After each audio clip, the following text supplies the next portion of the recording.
One of the other questions that we get asked most often about providing feedback is, when should I do it? How often should I do it? Is it okay if I just give feedback during those twice a year or maybe even once a year performance reviews? And my short answer to the question of how often you should give feedback is as often as possible. In an ideal world, you should be giving weekly feedback of some sort, positive, constructive, negative, however you want to think about it. You should be talking with your team on an ongoing basis about the job that they're doing. It's also really important, particularly when you're going to give feedback on something that didn't go so well. Whether you think about that as negative feedback or constructive feedback, I'll leave it to you.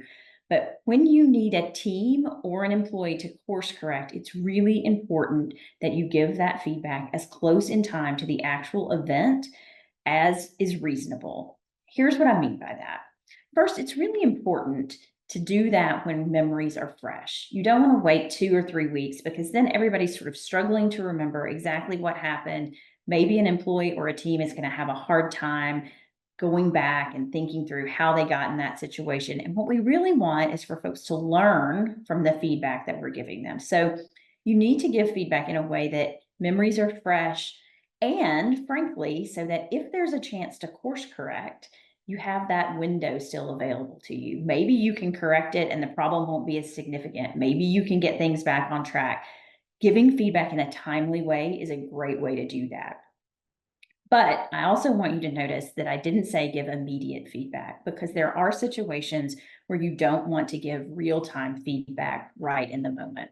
The first one that comes to mind is you've got to think about the situation or the circumstances that you're in. I'm a big proponent of praising in public and correcting in private. So you would never want to call out a whole team or even an individual employee in front of other people, whether those are clients or customers, whether those are other departments, whether those are within the broader team as a whole. You don't want to sort of cut people off at the pass, correct them in a way that leaves them feeling defensive. And remember, the goal here is effective feedback. So what we want is for people to hear what we're saying, be able to take it to heart and make a change as a result. And if you call me down in public, it's human reaction to get very defensive. So that's going to automatically undermine the feedback that you're giving. The other thing you want to keep in mind when you allow a brief pause, you want to let yourself calm down as a leader. You may be frustrated. You may be feeling a little bit frantic about the mistake that's been made. We all have these natural human reactions. So you want to be sure that you're on an even setting. And you may want to give that team member time to get themselves on even footing. If people know that they could have done a better job, they may feel upset or disappointed in their own performance. Give them a little bit of space to process through that.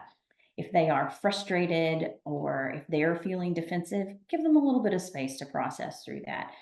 It's not weeks, right? Maybe a half a day, maybe a day to come back and let cooler heads prevail and just sort of debrief about what happened.